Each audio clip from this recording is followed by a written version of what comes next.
साथ संगत जी, प्यार से कहना। धन निरंकार जी, आशा करती हूँ आप सभी बहुत अच्छे होंगे।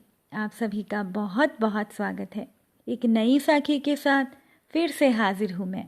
साथ संगत जी, अगर किसी के मन में ईश्वर से मिलने की इच्छा प्रबल होती है और अगर उसका विश्वास सच्चा होता है तो ईश्वर उसे दर्शन ज़रूर देते हैं। और आज की साखी भी इसी विषय पर आधारित है। चलिए साखी सुनते हैं। साथ संगत जी, भगवान शिव के भक्तों के लिए केदारनाथ यात्रा पर जाना शायद उनके जीवन का सबसे अनमोल पल होता है। मुकेश अक्सर ही केदारनाथ जाया करता था। हर वर्ष वो एक बार तो ज़रूर केदार नगरी में चक्कर लगाकर ही आता था। साथ संगत जी, वर्ष 2016 में जब केदारनाथ पुनर्निर्माण का काम प्रगति पर था तो धीरे धीरे जल प्रलय के निशान केदार घाटी से हट रहे थे। वैसे तो मुकेश केदारनाथ के रास्तों से भली भांति वाकिफ था, लेकिन एक बार कुछ अलग ही चीज मुकेश के साथ होती है। रामबाड़ा के पास वो जगह जहां मुकेश हर यात्रा में ठहरता था, अब वो जगह वहां से गायब ही हो चुकी थी। मुकेश इस बार उन पथरीले रास्तों पर रुका नहीं, लेकिन थोड़ी ही दूरी पर एक छोटी सी दुकान नुमा झुग्गी को देखकर मुकेश ठहर गया। अभी भी मंदिर पहुंचने में कई किलोमीटर बाकी थे।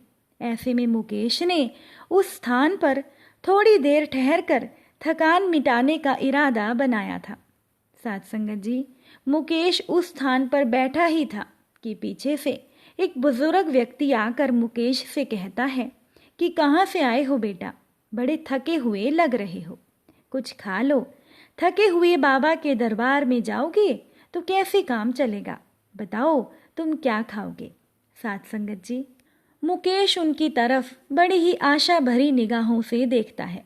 एक लंबा सवृद्ध आदमी, पहाड़ी नैन नक्श, सिर पर टोपी और बदन पर पुराने लेकिन मोटे कपड़े पहने हुए वो व्यक्ति मुस्कुरा रहा था। उस थकान भरे पल में कोई पानी के लिए पूछ लेता, वो भी भगवान से कम नहीं था। लेकिन इतना उम्रदराज व्यक्ति मुकेश से कुछ खाने के लिए पूछ रहा था। उनको सुनकर मुकेश से रहा नहीं गया। उसने बाबा से कहा कि बाबा, जो कुछ भी है दे दो। जो बांध कर चला था वो तो रास्ते में ही खत्म हो गया और अब तो भूख के मारे रहा ही नहीं जा रहा। वो उस वृद्ध व्यक्ति से बात कर ही रहा था कि अचानक मुकेश के सामने गुड़ और 3 रोटियों से सजी हुई एक थाली सामने थी। वो रोटियां थोड़ी मोटी थी, लेकिन गुड़ के साथ बहुत ज़्यादा स्वादिष्ट लग रही थी।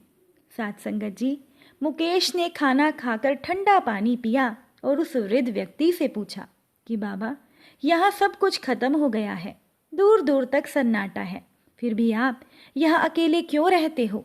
क्या आपको यहाँ रात में डर नहीं लगता? ये सुनकर वो वृद्ध बोल पड़ा कि बेटा, बाबा के धाम में कोई अकेला नहीं, हर वक्त हर पल भोलेनाथ हमारी रक्षा करते हैं और यहाँ भले ही कोई आसपास नहीं दिखाई दे रहा हो, लेकिन मुझे पता है कि ये ईश्वर सबके साथ है और वो किसी को भी अकेले नहीं छोड़ता।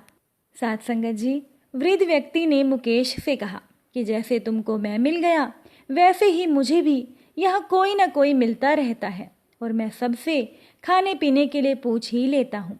मुकेश ने मुस्कुराते हुए बाबा से कहा कि आप महान हो, आपके साथ बिताया ये पल मैं जिंदगी भर याद रखूंगा। तभी वो बुजुर्ग बोल पड़ा कि जिंदगी भर याद रखने की ज़रूरत नहीं है, बाबा के दर्शन करके लौटना, मैं फिर तुम्हारा यहीं पर इंतज़ार करूंगा और इस बार कुछ अच्छा बनाकर तुम्हारे लिए रखूंगा।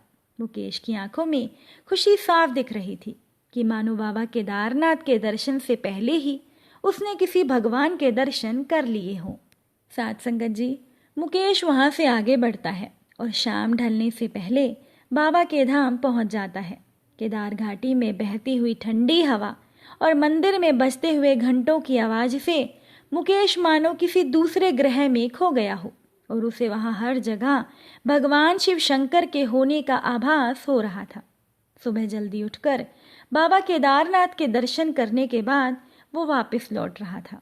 वैसे तो वो इससे पहले केदारनाथ धाम करीब 4 बार जा चुका था, लेकिन इस बार उसके मन में एक अजीब सा उत्साह था, मानो उसके सबसे अच्छे दर्शन इस बार ही हो पाए थे। धीरे धीरे मंदिर पीछे छूटता गया और अब घंटियों की आवाज़ भी कम होती जा रही थी कि तभी अचानक से मुकेश को याद आया कि आगे रामबाड़ा आने वाला है और वो फिर से उन बाबा से मिलेगा। उसने केदारनाथ धाम में एक दुकान से बाबा के लिए उपहार स्वरूप एक शॉल ली थी। उन्हें देने के लिए मुकेश धीरे धीरे चलता हुआ प्रकृति के अद्भुत नज़ारे देखता हुआ रामबाड़ा पहुंचता है। साथ संगत जी, वहां जाकर मुकेश देखता है कि जिस स्थान पर उसने कल दोपहर में खाना खाया था उस स्थान पर तो कुछ था ही नहीं। वो झोपड़ी जहां उसने उस वृद्ध व्यक्ति के साथ खाना खाया था, उस स्थान पर एक छोटे से मंदिर के सिवा और कुछ नहीं था। मुकेश हैरानी में पड़ गया और मन ही मन कहने लगा कि जिस स्थान पर कल मैंने बैठकर खाना खाया, मेरे साथ वहाँ एक बुजुर्ग भी था। आज सब कुछ गायब है, ऐसा कैसे हो सकता है?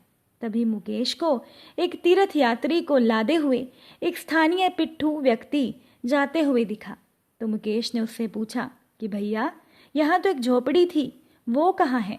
कल मैंने यहीं पर एक बाबा जी के साथ खाना खाया था, पर आज यहाँ पर कुछ भी नहीं है, और ये कैसे हो सकता है? मुकेश की बात सुनकर उस पिट्ठू वाले व्यक्ति ने मुस्कुराते हुए कहा कि भाई जी, तुम सही बोल रहे हो। ये बात सिर्फ तुम्हारे साथ ही नहीं, बल्कि यहाँ से गुजरे लगभग 20 से 25 लोगों के साथ हो चुकी है। सब यही कहते हैं कि कल हमें यहाँ पर एक बाबा मिले थे, उन्होंने हमें भोजन कराया और फिर जब हम वापस लौटे तो यहाँ कुछ भी नहीं मिला। साथ संगत जी, मुकेश के कंधे पर हाथ रखकर उस व्यक्ति ने कहा कि वो वृद्ध ही भोले बाबा हैं। वो अपने घर में आए हुए किसी भी व्यक्ति को भूखा नहीं देख सकते। रामबाड़ा तो 2013 में ही पूरा का पूरा बह गया था और यहाँ पर कुछ भी नहीं बाकी है। तब से सिर्फ बाबा केदार ही यहाँ किसी न किसी रूप में आकर लोगों से मिलते हैं। कभी वो वृद्ध बनकर लोगों से खाने के लिए पूछते हैं, तो कभी भटके हुए राही बनकर केदारनाथ मंदिर का रास्ता पूछते हैं और बताने पर कुछ न कुछ खाने के लिए देते हैं। कई लोगों ने इसी स्थान पर उनसे मिलने की बात बताई है, इसीलिए हम सब निवासियों ने यहाँ पत्थरों का एक छोटा सा मंदिर बना दिया है।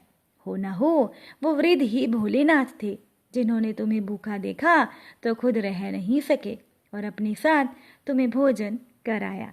साथ संगत जी, मुकेश को ईश्वर पर पहले से ही विश्वास था और इस घटना के बाद उसका विश्वास और पक्का हो गया। उस व्यक्ति की बातें सुनकर मुकेश रो पड़ा। उसकी आंखों में आंसू थे। शायद ऐसी खुशी और ऐसी यात्रा वो जीवन भर कभी भूल नहीं पाएगा और उसने उस मंदिर में ही वो शॉल चढ़ा दी।